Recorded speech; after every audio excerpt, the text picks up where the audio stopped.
seguinte tema: os caminhos da evolução, expiação e provação. Vamos ver que na caminhada de retorno ao Pai, nós passamos por essas duas situações: a situação de expiação e a situação da provação. Antes de nós entrarmos propriamente nesse tema, vamos fazer uma pequena recordação. Começamos na nossa primeira palestra dizendo que nós, os seres, os deuses, habitávamos no plano espiritual, que nós chamamos de céu ou sistema, e no céu, no sistema, nós vivíamos numa hierarquia de função. O sistema, o céu, é um organismo que precisa de seres, então, hierarquicamente separados e que realizem cada um uma função para poder ser um organismo, né? Um organismo são órgãos diferentes. E não quer dizer que um órgão seja mais importante do que o outro, já que todos os órgãos são importantes para o equilíbrio e para a saúde do organismo, para que haja um organismo. Nós vimos também que o ser, pela sua própria natureza, de ego e amor, ele precisava fazer um equilíbrio entre o ego e o amor. No exato momento em que ele precisava aceitar essa situação, aceitar que ele se encontrava naquela posição hierárquica, que ele tinha de fazer o melhor, que naquela posição a sua atuação era a melhor possível, e era quando ele deveria se entregar em nome do amor para o benefício de toda a organicidade. É lógico que quando ele realizava essa auto-entrega, essa entrega de amor, ele ao mesmo tempo recebia o benefício de poder ser participante daquela coletividade, da qual então ele recebia os favores. Né? É como se você fosse sócio de um clube que tem as regras para cumprir. Você então, cumprindo aquelas regras, você se beneficia do clube. Não cumprindo as regras, então você seria convidado para se afastar, ou se retirar, ou ser expulso do clube, porque não cumpriu as regras. Mas aqueles que cumprem as regras recebem um benefício muito maior do que aquilo que ele realmente doa. Repare, porque a gente doa no clube, acaba ficando mais barato diante de tudo aquilo que a gente recebe. Né? Olha, essa era a situação do sistema.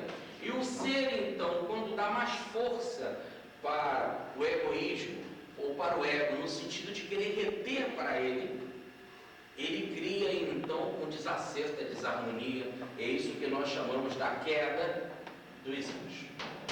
Vimos que, como havia uma hierarquia de função, se poderia cair em níveis os mais variados.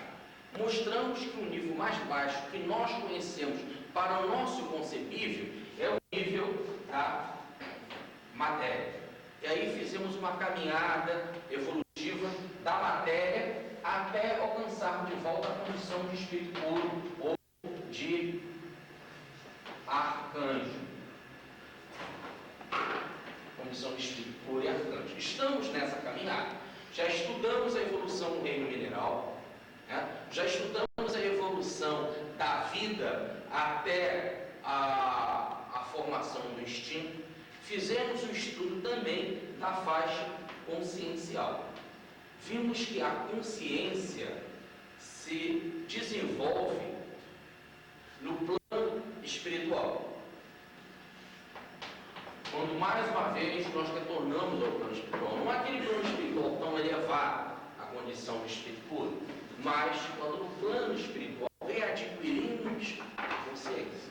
Agora, mais uma vez, recebemos a razão, não a razão suprema, não a razão na condição de espírito puro, a razão ampla, no sentido de ser perfeita, mas não perfeita no sentido de ser uma razão com conhecimento absoluto. Não, ela é perfeita segundo a hierarquia em que se encontra, segundo a função em que exerce. uma perfeição relativa à sua função. Não essa razão, mas é uma retomada da consciência, quando a criatura já sabe de onde ele veio, para onde ele vai, e começa a questionar por que sofre. É quando ele já tem capacidade para saber o que é bem, o que é mal, razão no sentido de saber o que é positivo e o que é negativo, e que ele tem o livre-arbítrio para escolher entre o positivo e o negativo, e a responsabilidade pela essa escolha. Se ele escolheu o positivo, ele vai ser feliz. Se ele escolheu o negativo ou o mau uso da sua razão, ele vai ser infeliz. Isso nós estudamos exaustivamente nas nossas várias palestras, né? Na nossa última palestra, nós abordamos o tema da queda do homem, mostrando então o seguinte, que houve a evolução, que é a queda do anjo, que ficou trancafiado na matéria. Quando começa então a evolução, que é o caminho de subida, que o ser chega nessa faixa aqui de adquirir a consciência, é que ele pode cometer mais uma vez um erro. Ele não está em nível tão alto como ele se encontrava, mas ele pode reincidir outra vez usando mal o seu livre-arbítrio. A isso nós chamamos de a queda do homem. Logo, o tema da queda do homem, ou o que a gente costuma chamar e que a Bíblia fala da queda de Adão e Eva, a queda do homem, é um subcapítulo, é um subtema da queda maior, que é a queda dos anjos, que a Bíblia, lá no Apocalipse e em outros livros, fala da tal queda de Lúcifer. Então a queda do homem está abaixo, tá certo? É um subproduto da queda dos anjos. É uma reincidência, que necessariamente não é obrigatória. Se pode se caminhar em linha reta.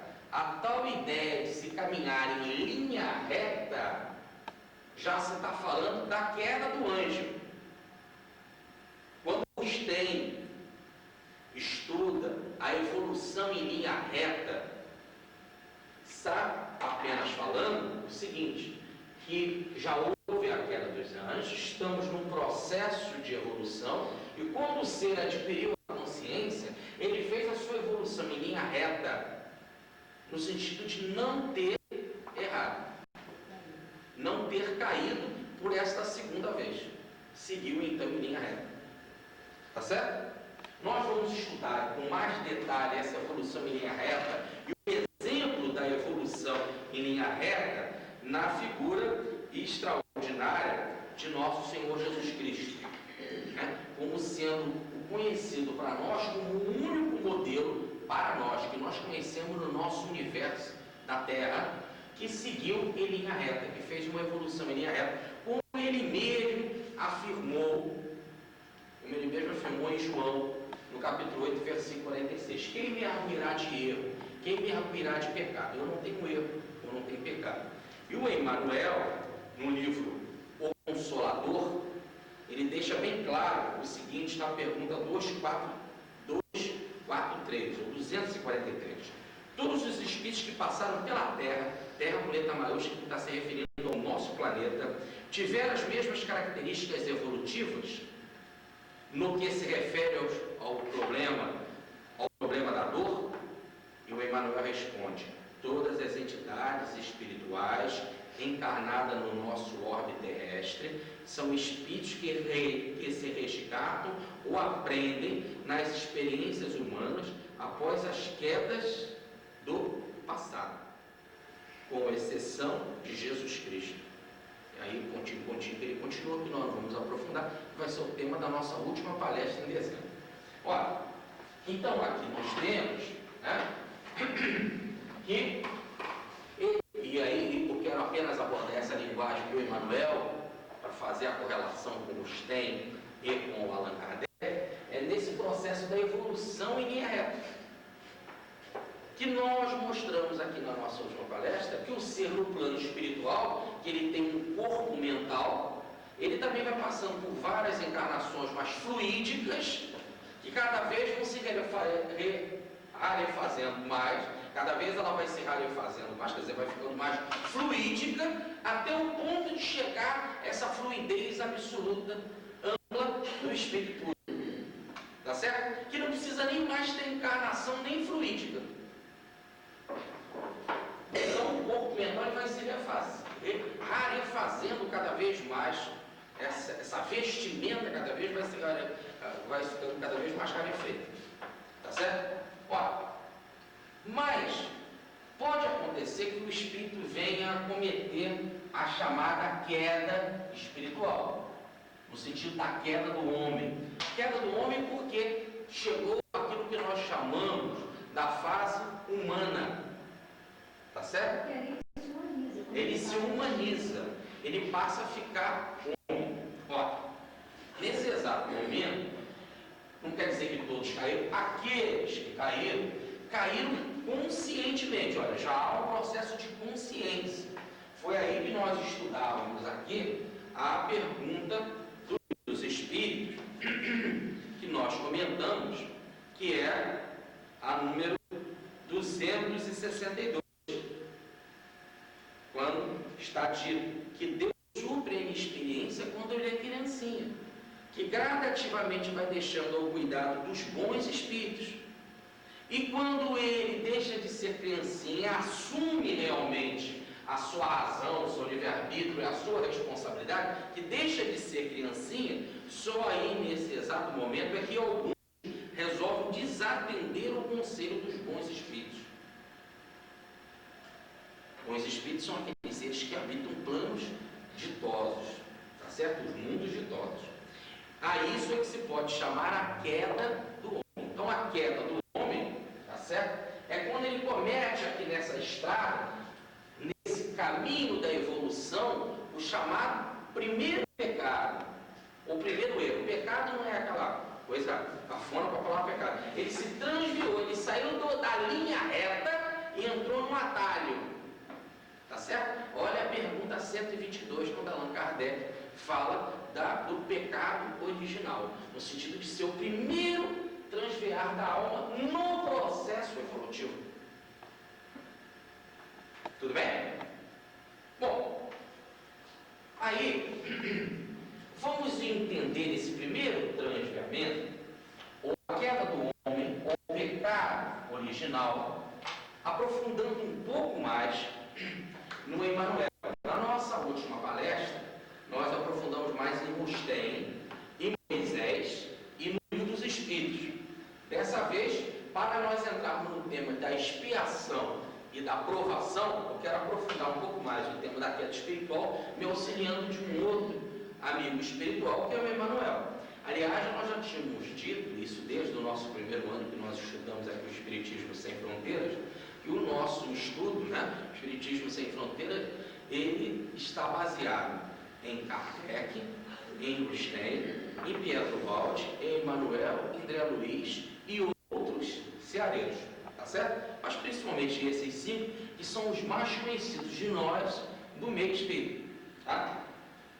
Mas repare, o Emmanuel deixa claro o seguinte: fizeram a seguinte pergunta para o Emmanuel, pergunta 248 do livro Consolador: como se verifica a queda do espírito? Pergunta extremamente objetiva, né? Como se verifica a queda do espírito? E aqui está se falando da queda do homem, ele está no processo de evolução.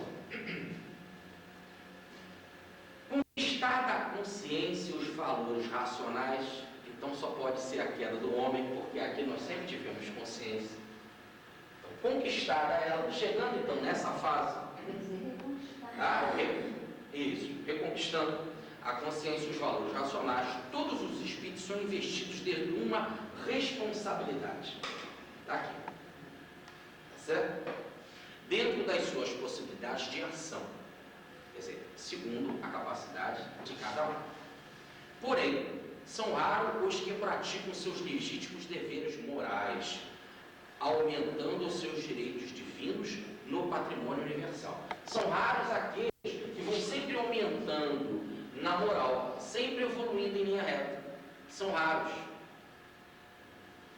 Certo? Ou seja, a maioria cai. Vamos entender primeiro essa colocação de Emmanuel, porque aqui ficaria um processo em que nós colocaríamos uma responsabilidade na criação ou na lei divina muito grande. Porque, repare, se ele diz que a maioria erra, poderíamos dizer, bom, então por que a lei não supervisiona? Porque é a maioria. Parece que a lei não veja ele. Não, veja bem. O Apocalipse fala o contrário. Quando ele fala da queda dos anjos, o Apocalipse diz que 1/3 caiu, lembra? Nós estudamos aqui, está lá no capítulo 12 do Apocalipse. Ora, apesar da gente não poder no infinito falar de 1/3, 2/3, isso fica muito complicado, mas, isso em termos de infinito, mas o que a gente está tentando mostrar, o que o Apocalipse está querendo dizer, é que da queda do anjo, o que caiu foi a menor parte. O que permaneceu foi a maior parte. Tá certo? Então, nesta queda daqui, a maior parte permaneceu. A menor é que caiu. Tá claro? Agora o Emmanuel está dizendo que para essa daqui, a maior parte é que cai.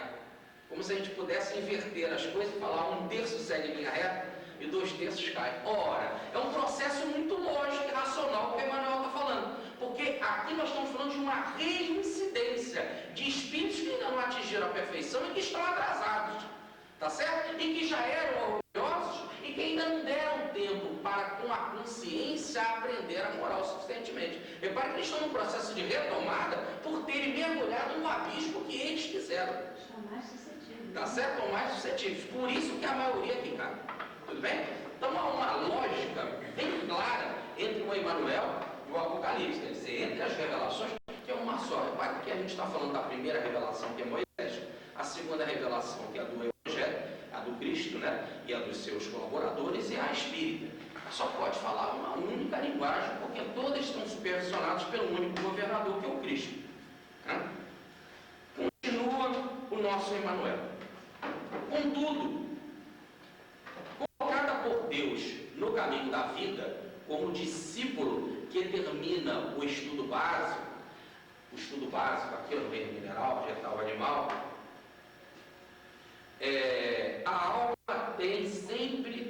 a alma nem sempre sabe agir em correlação com os bens recebidos do Criador, caindo pelo orgulho e pela vaidade. O Stein deixa bem claro, né? A queda pelo orgulho, pela vaidade e pelo egoísmo. Pela ambição ou pelo egoísmo, quebrando a harmonia divina, ou a queda do homem, quebrando a harmonia divina pela primeira vez. É o pecado original da pergunta 122 do Livro dos Espíritos. Pela primeira vez, e penetrando em experiências penosas, a fim de restabelecer o equilíbrio de sua existência. Então, o objetivo é que ele entre em situação penosa, ele vai habitar, surge, então, a primeira encarnação.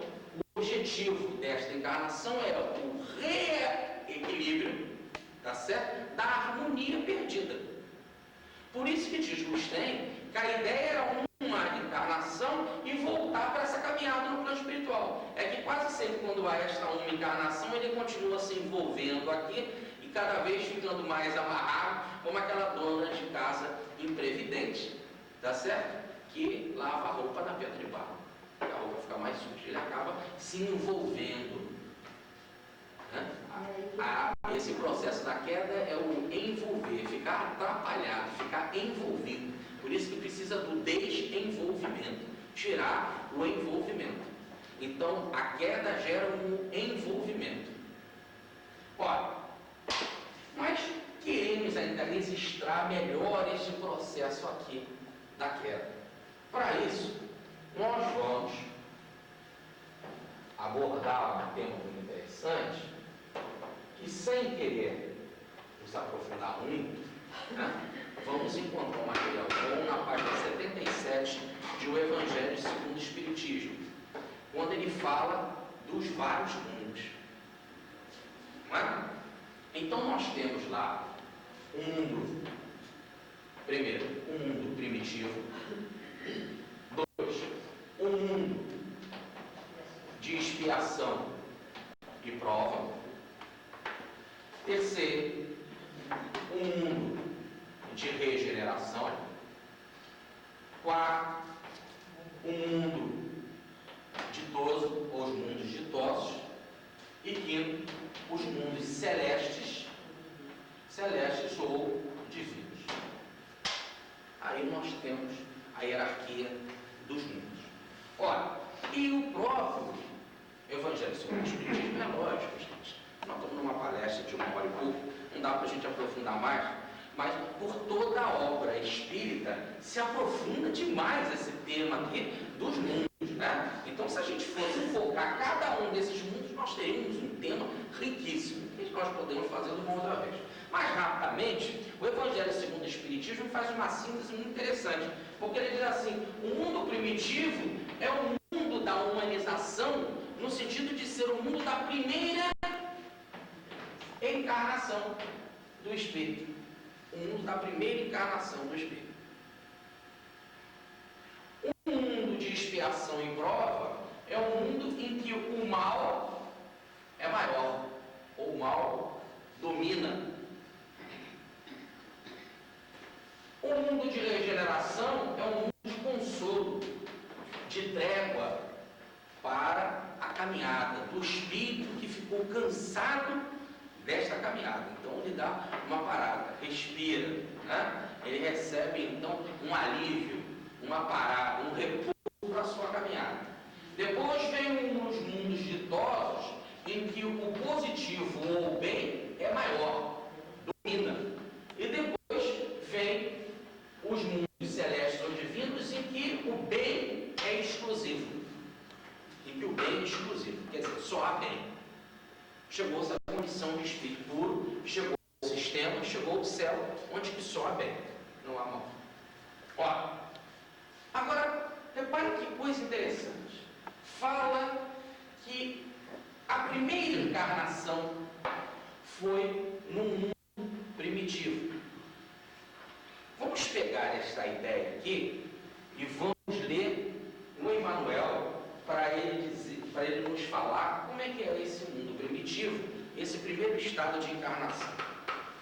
Pergunta 249, quer dizer, uma depois da pergunta sobre o que é a queda do homem, o que é a queda do espírito. 249. A queda do espírito somente se verifica aqui na Terra, quer dizer, os espíritos quando caem, eles vêm aqui para a Terra, só se verifica aqui nesse planeta ou se verifica em outros planetas? Ele responde ao Emmanuel: a Terra é um plano de vida de evolução como outro qualquer, e nas esferas mais variadas a alma pode cair em sua rota evolutiva.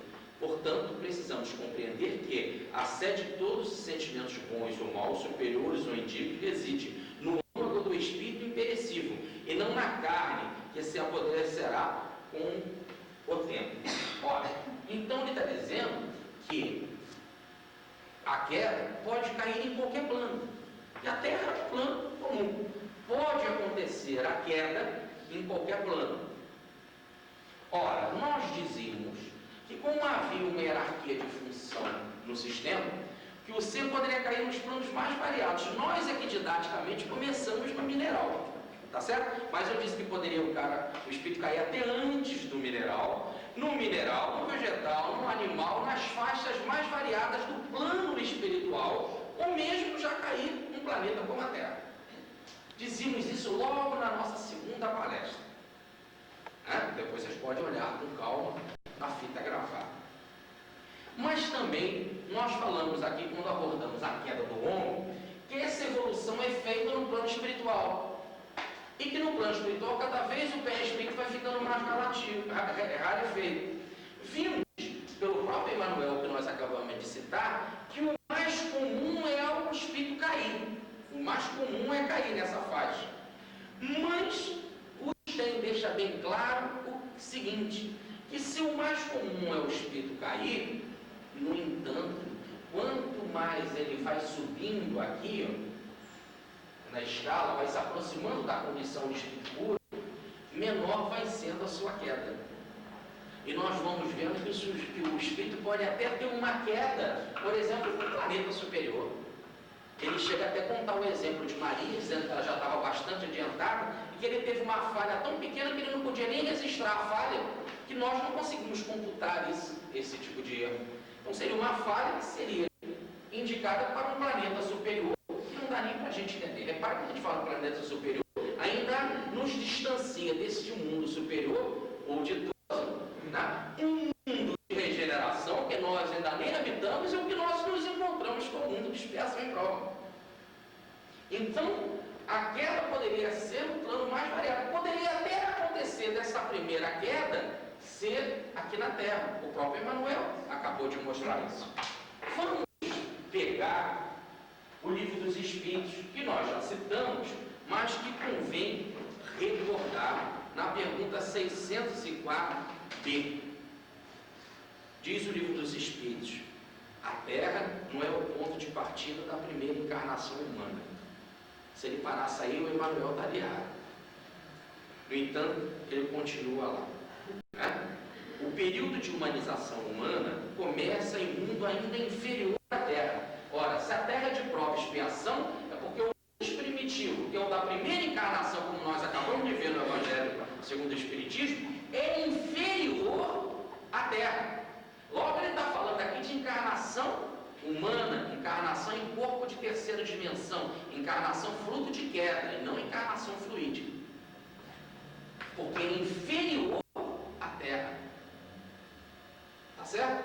Agora, pode ser que ele caia na Terra pela primeira vez? Pode. Diz o Livro dos Espíritos: um espírito que esteja apto a viver na Terra pela primeira vez não é frequente. Caso constitui antes uma exceção. Então é mais uma exceção. Porque, segundo o Emmanuel, a maior parte cai, e cai logo no início. Logo quando atinge a consciência, que fica vaidoso e dá os primeiros passos, acaba voltando a ficar vaidoso e caindo. E aí quando cai, como é no início da caminhada, cai para planetas primitivos. Por isso que diz o Evangelho segundo o Espiritismo, que os mundos primitivos é o mundo da primeira encarnação expiatória de dor, da queda espiritual. Porque ele é inferior ainda ao nosso mundo de prova e expiação, em que o negativo é maior e domina. Ora, se no nosso mundo o negativo é maior, domina, você imagina no mundo primitivo como é que é. Tá certo? Ora, e então no mundo primitivo é que começa a primeira encarnação.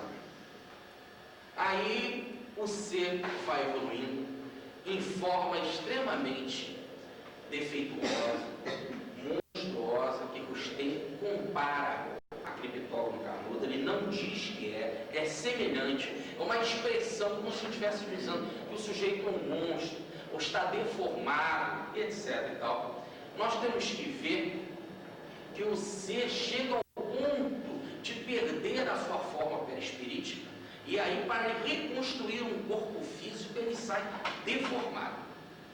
Tá certo? Então são mundos primitivos. O Stein explica muito bem, eu não vou me aprofundar aqui no tema, mas ele mostra como que é um mundo de muito sofrimento. E aí, gradativamente, batendo a unha na pedra para aprender a fazer fogo, baseado na dor, é que ele gradativamente vai saindo do mundo primitivo e vai vindo para planeta semelhante ao nosso, que é um planeta de prova e expiação. Aí chegamos então no tema da palestra de hoje, que é o da prova e expiação. Tá certo? Vamos então dizer o seguinte: que nos caminhos da evolução nós temos prova e expiação. E nós temos que saber o que é isso, o que vem a ser prova e o que vem a ser expiação. Como o ser já fez a queda do anjo, já está mergulhado na matéria, tá certo? E ainda reincidiu na queda do homem, é lógico que todo o processo se resume à evolução num processo de purificação. O que se quer de tudo é a pureza. Para isso precisa de um trabalho de limpeza. Tá certo? Todo o processo, não importa se é de expiação ou de prova, é um processo de limpeza. Todos os dois.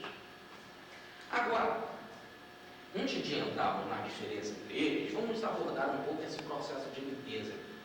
Nós já estudamos, já comentamos aqui, que Paulo de Tarso, quando ele escreveu a Tito, no capítulo 3, versículo de 3 a 5, ele fala que Deus resolveu nos salvar dessa situação em que nós nos encontramos, da queda em que nós nos encontramos, não por obra de justiça que tivéssemos feito. É lógico, se tivéssemos feito obra de justiça, não precisávamos ser salvos. E sim por causa da sua misericórdia, porque Ele quer nos salvar, porque Ele nos ama. E Ele escolheu o método, o remédio, o caminho para esse processo de salvação, através da sua misericórdia, que é o lavatório da reencarnação, para renascermos Espírito Santo, para o renascimento de um Espírito bom, puro, limpo, de como nós éramos na origem. O método, então, é do lavatório da reencarnação. Tá certo? O Livro dos Espíritos, na pergunta 196, nos fala das encarnações ou depurações sucessivas. Não sei se vocês estão lembrados, quando na pergunta 196 do Livro dos Espíritos fala encarnações ou depurações sucessivas. Repare que o ser vai se depurar, vai se limpar. Allan Kardec ainda aprofunda mais o processo, e na mesma pergunta 196A, numa subpergunta, ele fala do corpo igual a alambique, que retira as impurezas. Tá certo? Então o corpo é como um alambique que retira as impurezas. E não só para o espírito, deixa bem clara a pergunta 196, precisa abrir ali para mostrar.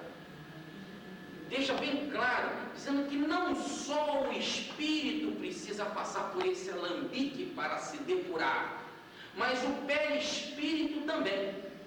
Porque nós mostramos aqui que o ser foi criado com seu corpo mental que precisava cada vez mais se rarefazer.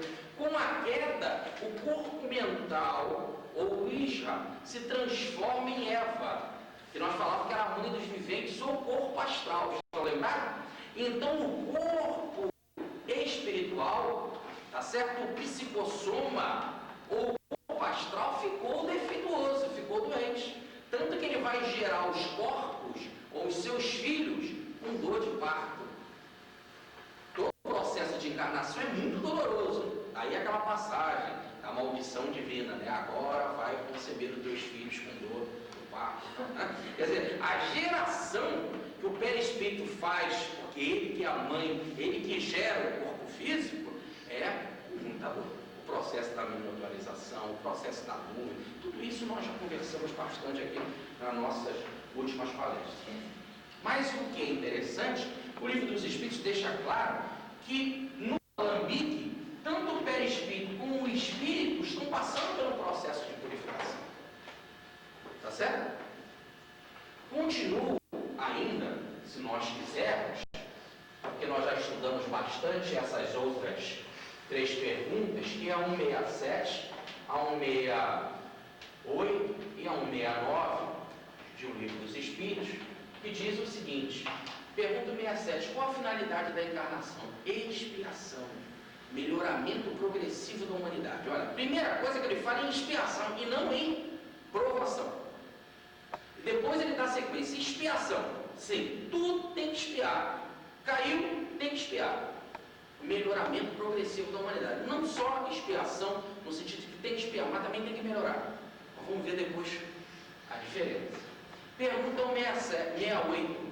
Mas se o sujeito passa por aqui para expiar, Até quando ele precisa espiar? Ele responde, até que se ache limpo de todas as impurezas. É a limpeza, é o alambique da 196A. São as sucessivas depurações, tá certo? É o lavatório da reencarnação que falou Paulo de Tarso. E só que esse é um processo muito demorado. Pergunta 169. As reencarnações são muito numerosas. Então, a coisa vai se fechando. Mas a gente ainda pode aprofundar um pouquinho mais. O próprio Emmanuel faz aqui uma diferença muito interessante. E aí fica clara, e aí está de uma maneira objetiva, onde não há dúvida para a gente. Pergunta 246 do livro Consolador. Eu fico assim com a vontade de rir, sabe? Eu acho uma graça, porque já tudo está lá. Está tudo claro ali para a gente no livro dos Espíritos, tudo isso, né? E a gente aqui é teimoso. Mas não é teimoso, eu não estou dizendo para entender, não. Não estou dizendo que a gente deve entender o que eu estou falando, não. Quem sou eu para ter a didática, para ter a ousadia de falar assim? Não. Mas eu quero dizer que já está tudo lá sobre os nossos caminhos, o que a gente deve fazer, né? Nós que somos muito resistentes, e essa resistência mesmo, que é fruto aqui do nosso atraso, é a maior prova da nossa queda espiritual. Olha como é que está clara aqui, pergunta 246. Só a pergunta, não precisa de mais nada. Qual a diferença entre provação e expiação? Tudo bem? Então não tem nada que precisa fazer interpretação e tal, a lá os jogos de damas que vai daqui, vai para lá e tal. Não tem nada disso. Está claro aqui. Qual a diferença entre prova e expiação? Resposta. A aprovação é a luta que ensina ao discípulo rebelde e preguiçoso a estrada do trabalho e da edificação espiritual. A expiação é a pena imposta ao malfeitor que comete um crime. Provação. Um discípulo preguiçoso e rebelde, ou um discípulo rebelde e preguiçoso, tá certo? Precisa, vamos deixar claro aqui, né? Provação. Há um discípulo rebelde e preguiçoso, tá certo? Que precisa conhecer ou viver a estrada do trabalho e da edificação espiritual. Então vamos lá. A estrada do trabalho e edificação espiritual.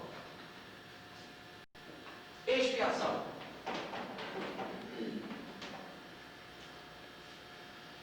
É a pena imposta, então já é a pena, já houve a condenação. É a pena imposta a quem?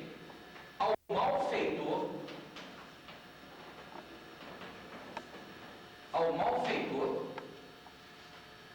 que comete um crime. Olha, a diferença, meus amigos, entre provação e expiação, que provação é coisa de luxo, é coisa mais rara, tá certo? É para a plateia de, a diferença no nosso caso, é para a plateia de discípulos, tá certo? E expiação é o termo comum, aquele que está bem perto de nós, porque é para a plateia de malfeitores. Tá certo? Então a gente tem que saber o que a gente é, se a gente é discípulo ou malfeitor, para poder saber se está passando por expiação ou prova. Tudo bem? No entanto, fica claro, isso é muito interessante, que um discípulo, uma pessoa que está trilhando já um caminho do bem, ele pode ficar rebelde e ele pode ficar preguiçoso. E aí eu remeto a vocês para o primeiro capítulo da primeira carta que Pedro escreveu. Nós já fizemos aqui o estudo, né? Vocês têm ele em casa, tem na fita. gravado e dê uma olhada, porque vocês vão ver a preocupação de Pedro com relação àqueles que já eram cristãos, para os cristãos que estão dispersos, tá certo? Aí pela terra. Então, existem aqueles que já estão no caminho, que fraquejam. Aí Pedro fala lá que Deus defende pelo seu poder a fé desses, que diante das provocações, não provações, mas da provocação externa, pode vir a fraquejar. Deus defende a fé para que ele não caia. Veja o caso de Pedro. Estava passando por uma provocação. Ele divulgava o cristianismo em Roma e não era aceito. Foi demais essa provocação. Ele pegou o boné dele e foi embora. Discípulo bom não sai matando os outros. Fala, não. A rebeldia dele foi deixar de ser pescador de almas ali. Foi desanimar, ficar preguiçoso. Tá certo? A rebeldia dele foi ficar preguiçoso. Não vou para Jerusalém. Vou buscar uma outra terra que aceita Cristo. Vou para outro caminho que aceita Cristo. Mas não é o caminho que é mais fácil aceitar Cristo. Ali não está precisando. São os doentes que precisam de remédio. Se Roma está resistindo, é em Roma que ele devia ficar. O Senhor então aparece para Pedro. O Cristo. Tá certo? Quando há aquela linda passagem, né, do filme Covarde. Covarde, então, ministro. Aonde vai, Senhor? Jesus diz, eu vou a Jerusalém, a Roma, fazer o que você devia estar fazendo. Morrer lá se for necessário, mais uma vez. E Pedro compreende e retorna. Tá certo? Lá é crucificado e pede para ser crucificado de cabeça para baixo. Mas existiam alguns que persistem. Aí no caso da história, do fato do Evangelho, nós temos aquela presença do Cristo vivo. Tá certo? E vocês poderiam dizer, mas quantos são discípulos e o Cristo não aparece assim vivo, né? Tudo bem. Ali no caso da história, havia necessidade daquela presença material. No nosso caso, né? Se já podemos nos considerar discípulos, porque somos espíritos, né? Vem através da voz da consciência, pergunta 621 de O Livro dos Espíritos. Aonde está a lei de Deus? Na vossa consciência. Tá certo? Vem através das revelações espirituais, de psicografia, da psicofonia, dos exemplos daquela pessoa que chega na rua e nos fala, da palestra, do livro amigo, e etc e tal. Tá certo? E dos exemplos que nós já temos com outros no passado. Mas, muitas vezes, ficamos rebeldes e preguiçosos. E aí precisamos da provação para passarmos por essa estrada e aprendermos na estrada ou no caminho. Jesus é o caminho, no caminho, que é o caminho da evolução, daquele do filho pródigo que retorna à casa paterna, aprender a trabalhar, tá certo? E a fazer as edificações espirituais. Tá certo? Espirituais. Já a expiação está falando para espírito que é atrasado mesmo, que ainda não tem consciências evangélicas, tá certo? Ainda não tem aqueles rasgos maiores, são broncos, espíritos mais embrutecidos, são malfeitores, que cometem crime e tem que ser sacudido pela dor. Aqui também são sacudidos pela dor. Por isso, vamos pegar aqui a pergunta que acabamos de ler, que foi a 243, do Emmanuel. Todos os espíritos que passam pela Terra tiveram as mesmas características evolutivas no que se refere ao problema da dor. Todas as entidades espirituais encarnadas no orbe terrestre, etc, etc, etc. São espíritos que resgatam, aprendem nas experiências humanas após as suas quedas no passado, etc, etc. Bom, então, repare que a experiência da dor não foi a mesma para todos, tá certo? A experiência da dor não foi a mesma para todos. Existe dor, provação, dor, expiação, mas o que tira de tudo isso é a dor. Podemos até perguntar qual é a maior dor. Se é a dor da provação ou a dor da expiação, que quase sempre é mais física, porque o sujeito tem outros valores. E diz Emmanuel, não vou ficar voltando ali, mas está ali claro, que a dor moral é maior do que a dor física. Tudo bem? Isso. Então a dor, aqui nesse caso, uma dor maior, incomoda muito e é muito mais moral do que física. Esse daqui precisa ter a dor física porque é a única coisa que ele dá importância para o seu corpo físico. É a única coisa que ele tem de importante, que ele valoriza, é o corpo físico. E a única coisa que ele sente também. Não adianta ele dizer, você vai sentir dores profundas no seu coração de desgosto. Não tem nada disso. Ele é pronto. Tá certo? Então, a ressonância é apenas física. Aqui a ressonância é moral, é espiritual. Então, a dor, ela é muito mais lacerante, ela é mais profunda. Tá certo? Porque é no coração. Por isso, a aprovação, ela tem uma característica interessante, porque ele na aprovação, ele não se renega como se renega na expiação, é isso, ele já passa melhor a situação. Há uma diferença de provação e negação. A gente pode acrescentar aqui, pegando essa palavra do renegar. Na expiação, o Espírito renega a Deus,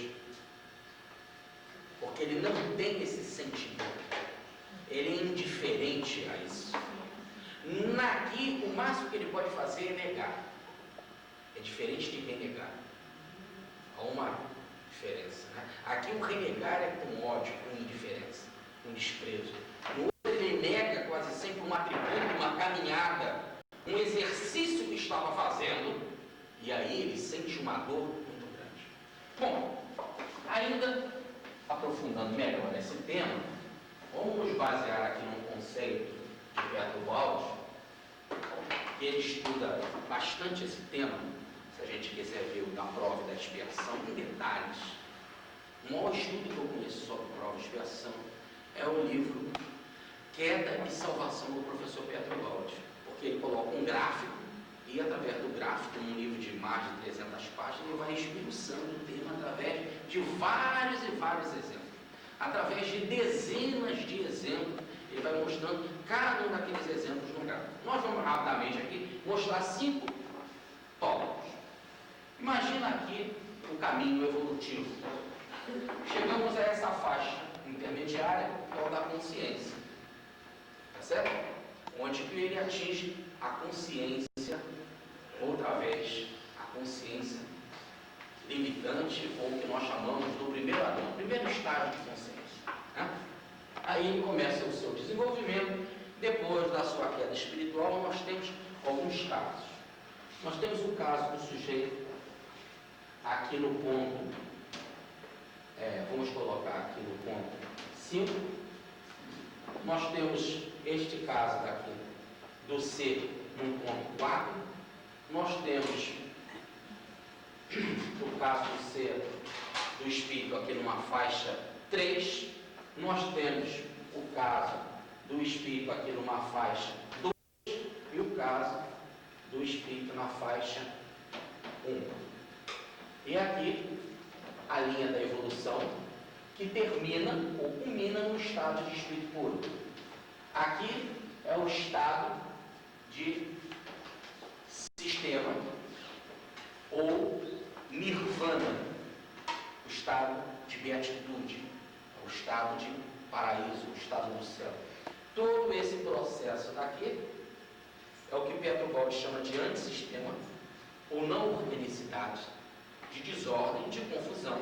Por isso que é regado pela dor, tanto para prova como para expiação ao processo de dor, porque é um processo de desordem, de desarmonia.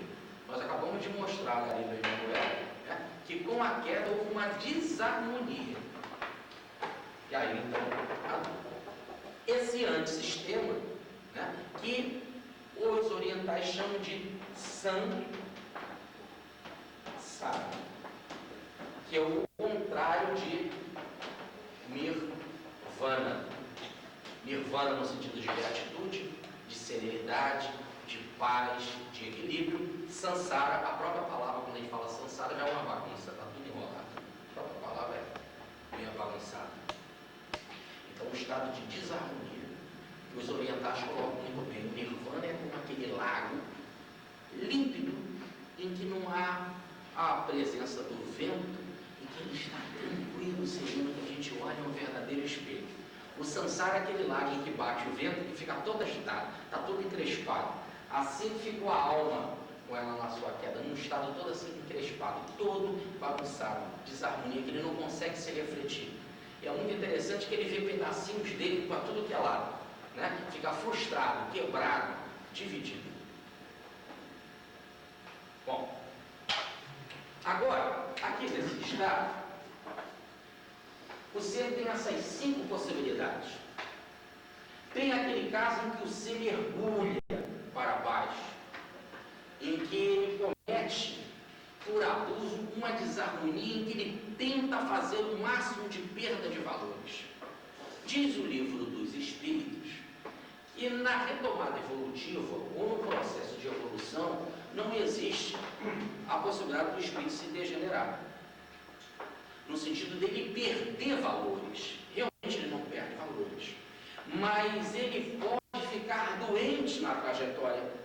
E doente ao ponto dos valores ficarem inconscientes. Nós acabamos de ver isso aqui no Emmanuel, quando ele não adquire patrimônios divinos. E o patrimônio divino já adquiridos, ele perde a consciência dele como se ele tivesse ficado doente. E aí nós temos o caso dos ovoides, por exemplo, um dos exemplos, um caso de monodeísmo, ou de monoideia, que é uma ideia fixa. Ele fica com a ideia única, voltada para o mal, centrada no mal, que ele perde a capacidade de até cuidar do seu equilíbrio orgânico. E o corpo perispiritual se transforma no ovoide, numa massa disforme. Ele perde até as características orgânicas. A gente pode estudar isso melhor em André Luiz no livro Libertação. Né? Ora, então ele perde as suas características orgânicas. Não perder no sentido de degenerar, no sentido de não ter mais ela. Não. É como aquela pessoa que sabe nome, casa, endereço, tem a sua profissão e tal. De repente ele ficou doente mental. Tá certo? E aí quando ele ficou doente mental, né, tomou, por exemplo, um pó. Apagou, quando você pergunta, como é que você mora? O seu nome, só que ele está num estado ébrio, ele não consegue recordar. Ou então um doente mental que não consegue recordar. Mas está tudo lá. Nome do pai, nome da mãe, profissão que ele estudou, está tudo lá. Ele apenas perdeu. Que daqui a pouco pode recordar outra vez. E aí então existe todo um processo do 5 como sendo expiação. Há todo um processo doloroso de reconstrução perispiritual. Esse processo realmente é muito doloroso.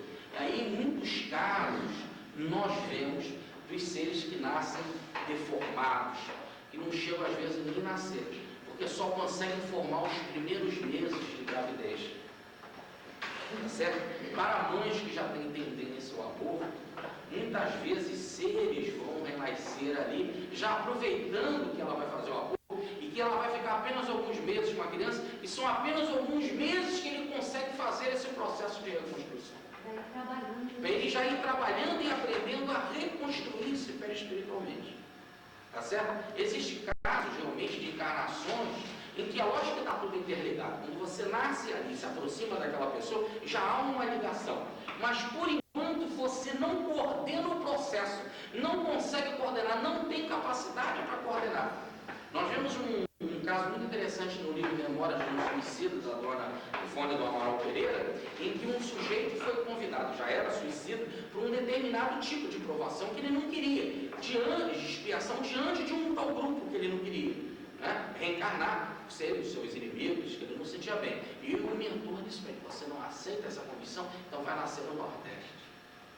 Ou em outras palavras, em condições de mães em muitos dos casos, né, isso sem desvalorizar o nordestino, mas apenas se está se falando de uma determinada região em que muitas pessoas, não está em momento nenhum o livro Memória do Suicida desvalorizando os nordestinos, mas apenas está mostrando que no país em que a gente vive, há algumas regiões que existem muitas pessoas que não têm formação, não têm cultura, não sabem o que faz, tem filhos, um mundo de filhos que não sabem planejar, não vivem com a família, são com vários maridos, o marido deixa, vem para a capacidade grande, aquela coisa toda, né? E a mãe fica para lá abandonada e as crianças morrem logo no início, a maior parte tudo morre na infância, aquele é um estado de miséria.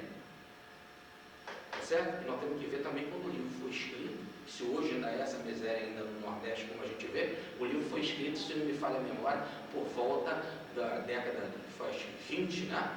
Ou 30, que a Dona Ivone recebeu a Memória do Suicida. Então, que Memória do Suicida é antes do livro Nosso Lar. Tá certo? É antes do livro Nosso Lar. Que até ela levou para a Federação Espírita Brasileira, a Federação disse que não ia publicar aquilo de jeito nenhum.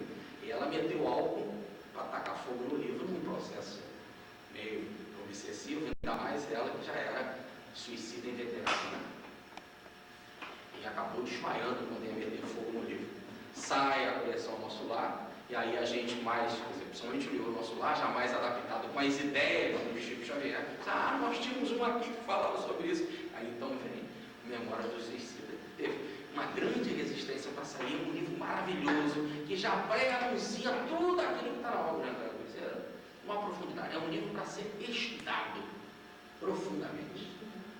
Ora, então, nós temos o caso então, que o mentor fala, você vai, sei lá, quer dizer, numa encarnação sem planejamento. Então, de profundo mergulho na inconsciência. Consciência até em termos de planejar. Nós temos ainda o caso de seres que estão nessa situação, que estão mergulhados no mal, mas que têm uma determinada ainda consciência.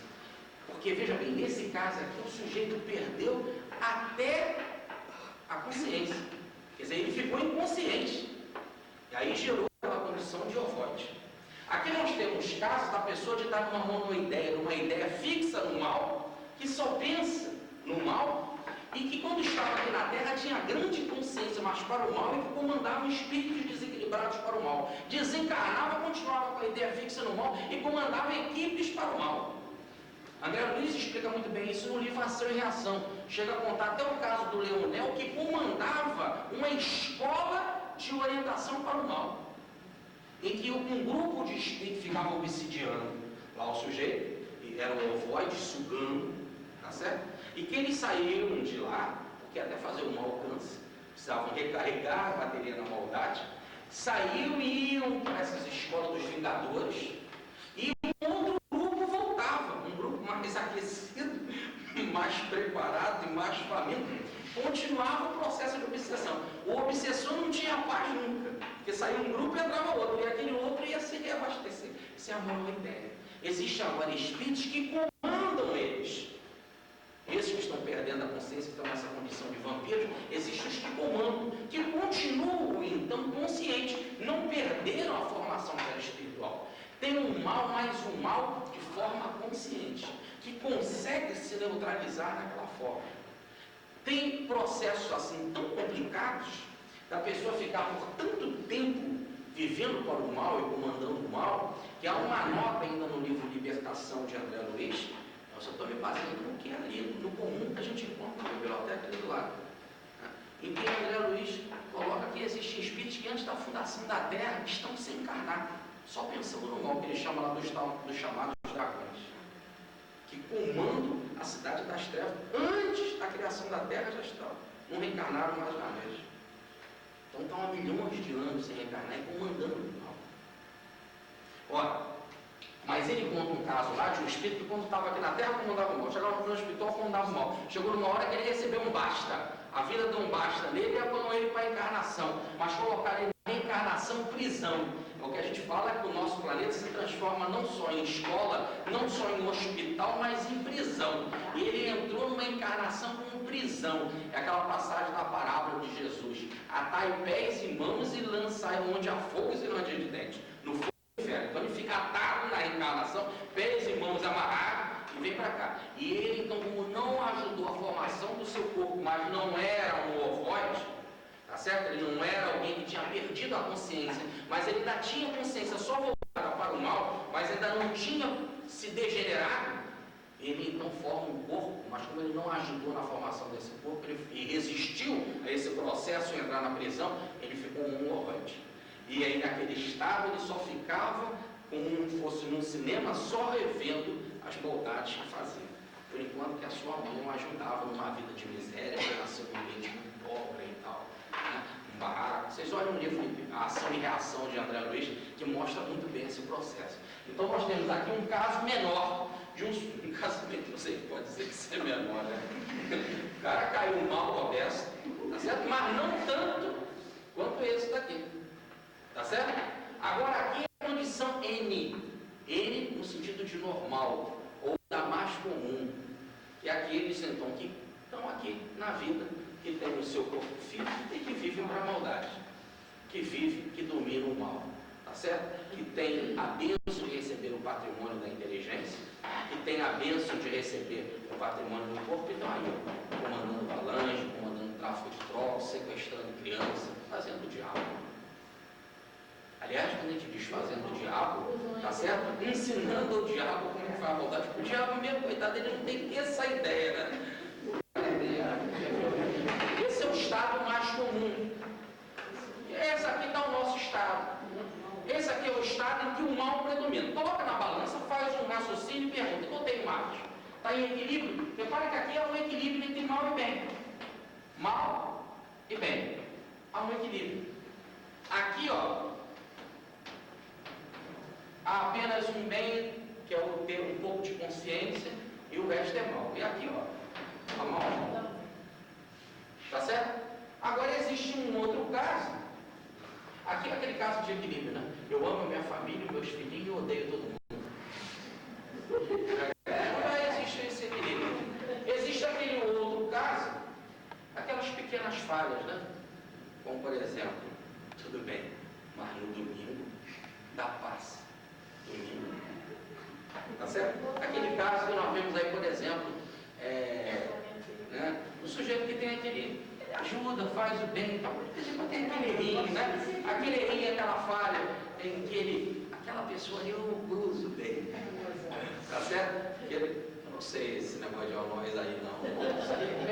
Isso aqui já é aqueles.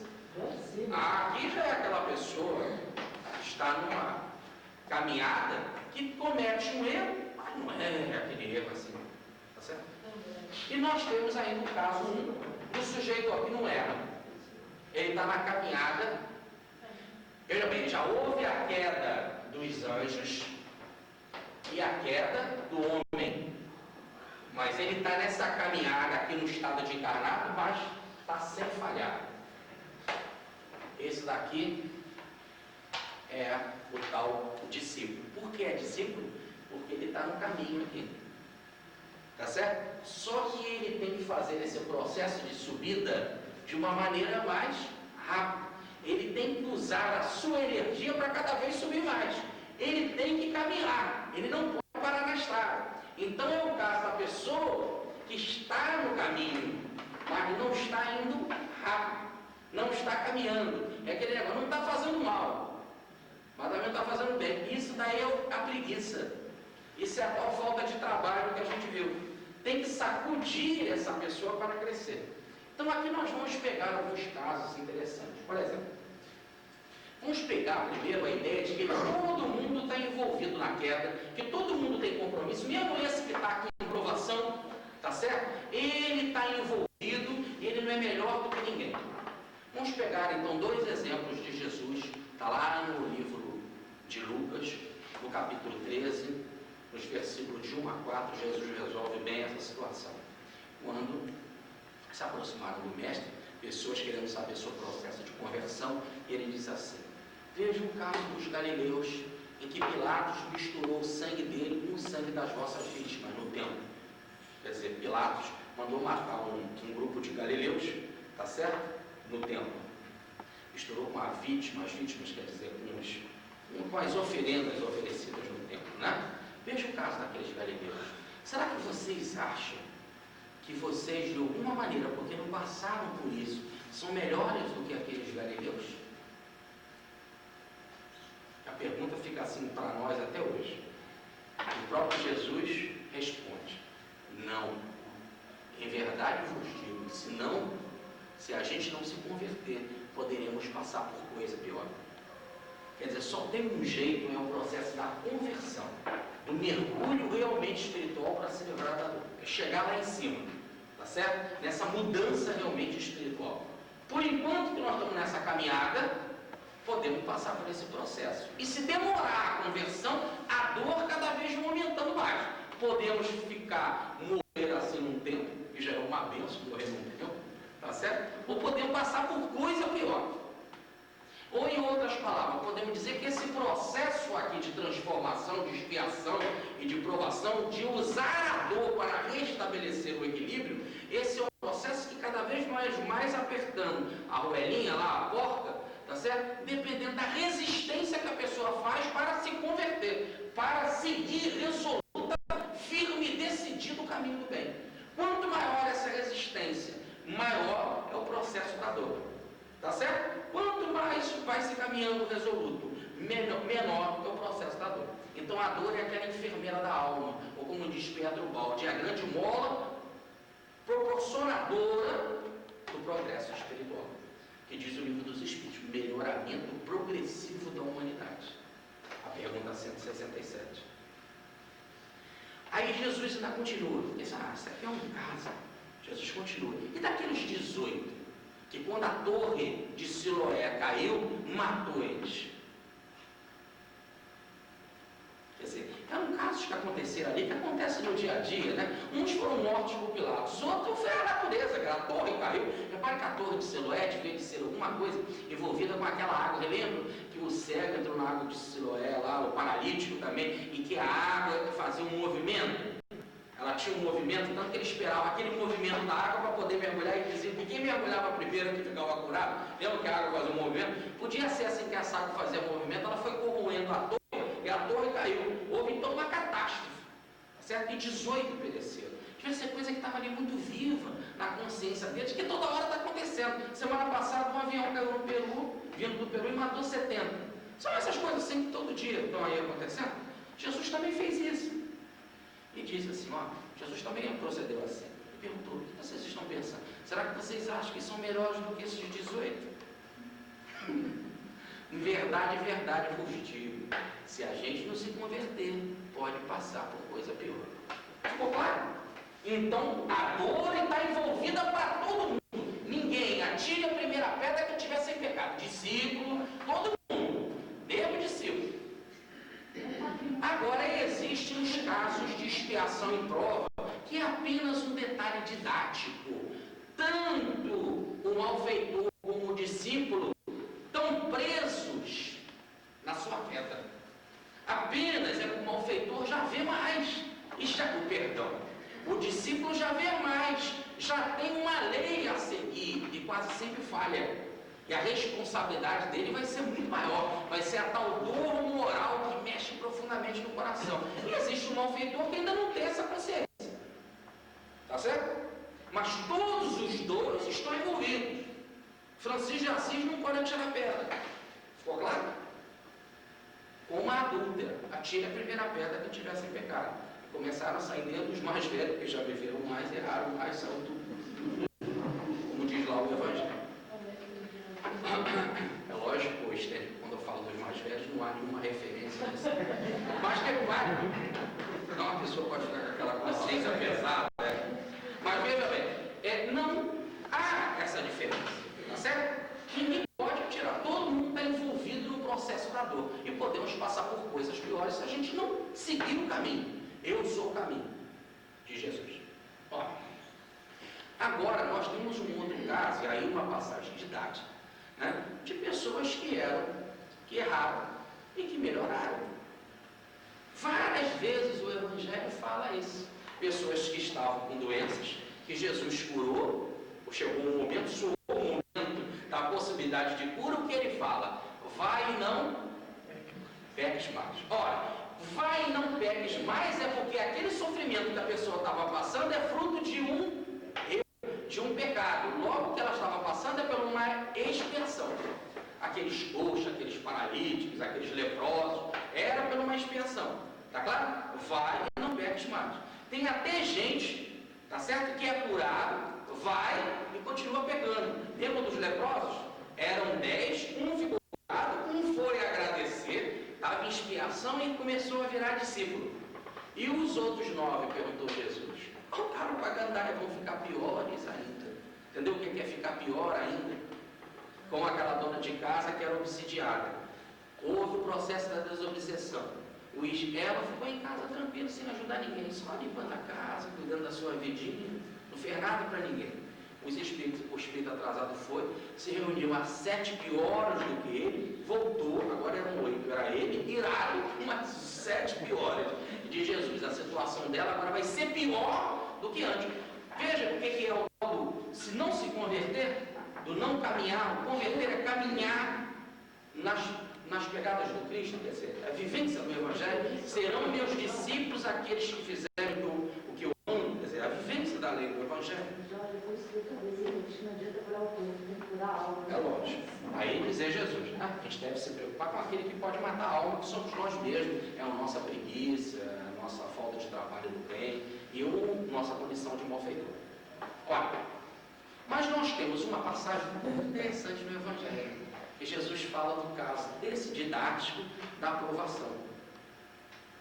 Havia um cego de nascença. E Jesus se aproximou dele. E os discípulos viram aquele cego e perguntam para Jesus, e aí, mestre, quem pegou?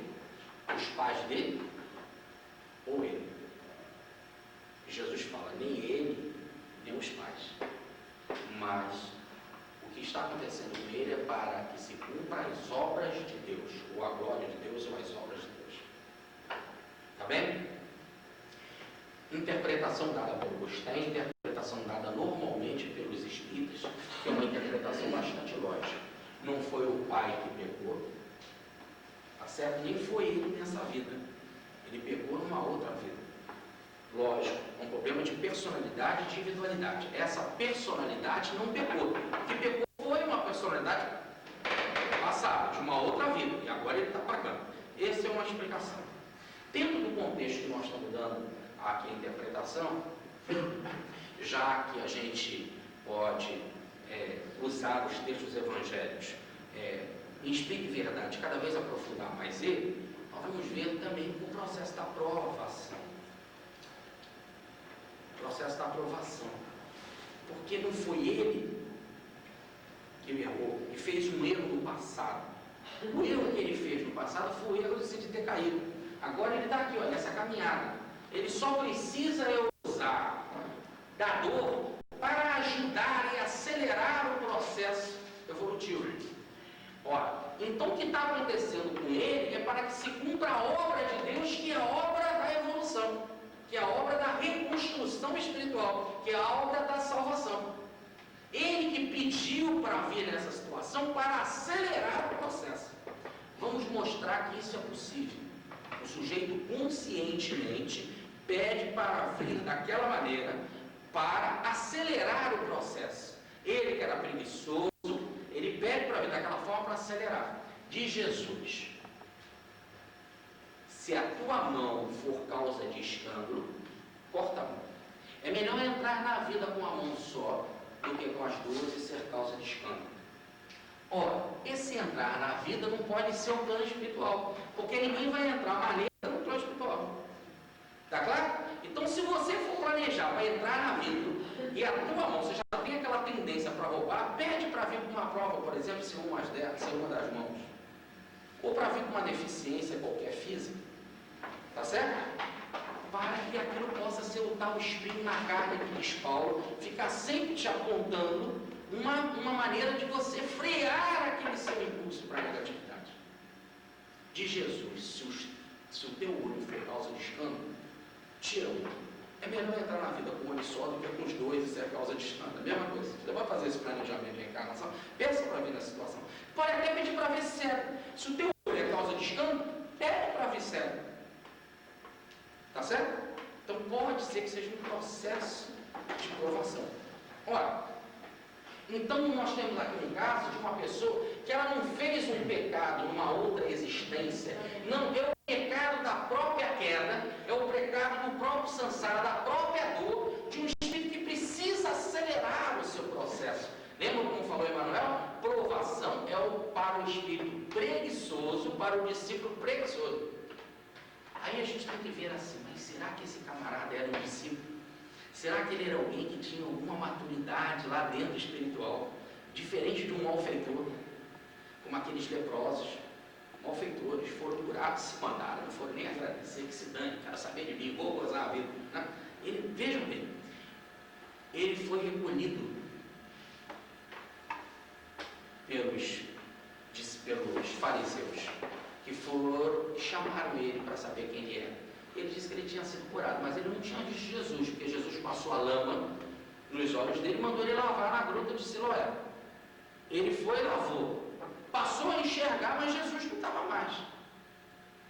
Ele falou, só sei que eu enxergava, que eu era cego e agora enxergo. Chamaram lá os pais dele, perguntaram, é esse mesmo? Esse é o cego de nascença? Filho de vocês conhecem? Era cego de nascença? Quem curou? Dizem que foi Jesus.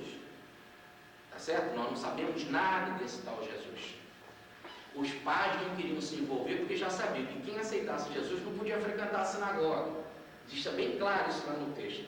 Então, os pais até falaram, pergunta a ele já tem idade, ele já tem capacidade de responder. Aí os fariseus chamaram ele outra vez. Imagina que situação, que agora de cego ele estava indo para a cadeia, de cego agora que passou a enxergar, que era curtir a vidinha dele, já estava para ir para a cadeia. Chamam ele para perguntar, quem foi que te fez isso? Foi Jesus. Mas como que ele fez isso? Eu já respondi. Olha só, como ele diz, eu já respondi para vocês. Por que vocês querem que eu responda mais uma vez? Vocês querem ser discípulo dele?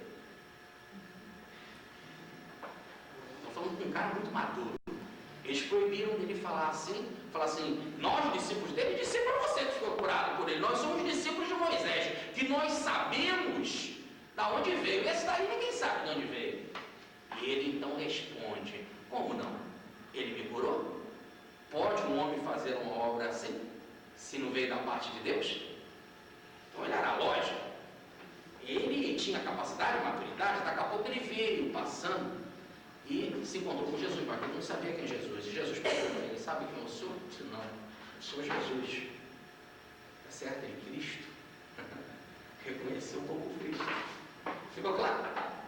Porque ele não tinha visto ele fisicamente. Quando ele viu, ele reconheceu como Cristo, chamou como Cristo. Olha, então que coisa interessante. Mas antes de ver o Jesus fisicamente, ele já aceitava. E foi extremamente lógico e firme diante dos fariseus, podendo ir para a cadeia. Não renunciou. Eu acredito. Como é que pode? Como que diz que a gente não sabe de onde ele veio? Ele veio da parte de Deus. Como é que ele fez obra assim dessa maneira? Eu só sei que eu não enxergava e agora eu vejo. Moisés antes nunca tinha feito nada por mim, mas ele fez. Tá certo? E depois, quando ele teve com Jesus, ele aceitou Jesus. Entenderam o que é um discípulo? Que pede para vir uma aprovação assim, apenas para acelerar o seu processo. Tá certo? Apenas para acelerar o seu processo. Vamos repetir. Emmanuel? Qual a diferença entre expiação e provação? A provação é a luta que ensina ao discípulo rebelde e preguiçoso a estrada do trabalho e da edificação espiritual. Ele já é discípulo. Ele apenas pediu para acelerar o seu processo. Tá certo? Daí dizer Jesus, não foi ele nem os pais que pecaram, porque muitos acreditavam que nós pagamos pelos erros dos nossos pais. Tinha até uma frase bíblica que corrigia isso, dizendo, não é porque os pais comeram uvas verdes que os filhos vão nascer com dentes estragados, porque a cada um segundo as suas obras. Então não foi culpa dos pais. Também não é culpa dele no sentido de que ele, pelo ferro fere, pelo ferro fará ele, porque ele fez aquele erro que gera aquele erro. Não, ele já está num erro maior que o da queda. Ele apenas pediu um processo de acelerar esse processo. E todos nós, sem exceção, estamos mergulhados na rebeldia, na preguiça, porque ficamos acomodados. E o discípulo, percebendo isso, pede para acelerar o processo. Tá certo? Pede para entrar na vida com uma só mão, com um olho só, para não ser causa de escândalo. Tá certo? É lógico que a gente tem que pedir isso tudo em conformidade com a nossa capacidade. Aí dizer muito bem Jesus, se você for construir uma torre, repara bem se tem dinheiro para construir aquela torre. Senão você começa a construção e para no meio do caminho. Então olha lá, você quer construir a torre da santidade, vai devagar, faça o primeiro andar, depois o segundo, depois o terceiro. Né? Esse daqui já mostrava uma capacidade maior, já pediu para vir. Cego de nascença, dos 2 olhos. Tem outro que disse Jesus, vem só ser uma mão, vem só ser um olho, vem com um probleminha só, tá certo? Mas comece o seu processo de acelerar a sua evolução, tá certo? Senão, nós vamos cair no processo da expiação, que é aquela situação que é fruto dos insensíveis. E é muito melhor sofrer como sensível. E aí não né? tem Como um escolha. Gandhi, como um Allan Kardec, fruto daqueles que não são compreendidos pelos homens, né? Do que essa situação em que mostra que é fruto de uma insensibilidade, de uma falta de sensibilidade espiritual. E aí não tem escolha, né? Imposição. Aí é imposição. Tá certo? Aqui não deixa de ser imposição. Sim. Tá certo? Mas é você que consciente é que pede. Olha que diferença. Eu peço para ficar assim, para vir assim, para crescer desta maneira. Tá certo? Aqui você não pede nada, você vem assim, porque o máximo que você merece. O máximo que eles podem fazer é parcelar.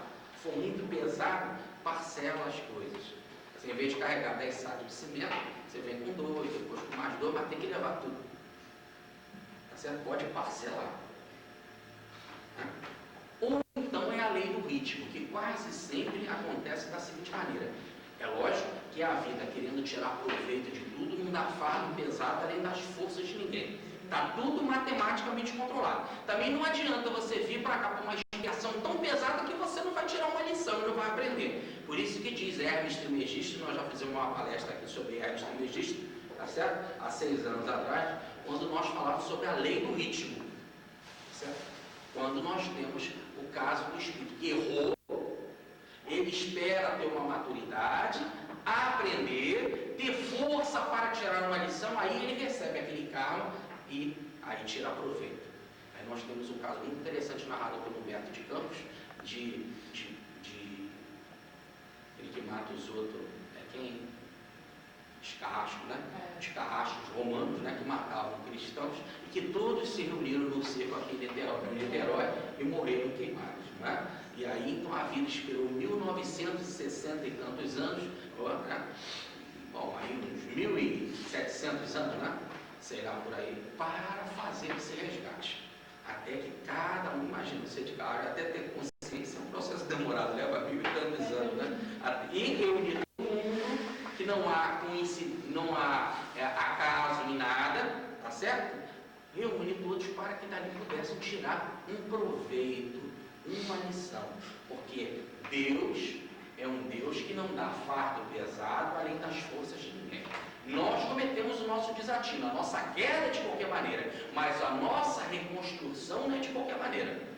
Tá certo? Por isso que lembra Paulo de Tarso, claramente na sua carta aos Efésios, no capítulo 3, quando nós erramos lá no plano espiritual, antes da fundação da terra, antes de existir a terra, nós, com uma verdadeira graça espiritual, bênção espiritual, nós fomos entregues a Jesus, que nos adotou e passou a ser o nosso pai adotivo. E ele então criou a terra, fundou a terra, e o objetivo desta adoção que Jesus fez para conosco é para que, em nome do seu amor, venhamos a ser santos e irrepreensíveis na pureza diante dele. Tá certo? Então, nós estamos sobre a adoção e a supervisão de Jesus. E diz Paulo, lá na sua carta aos Hebreus, que Jesus realmente tem muita capacidade.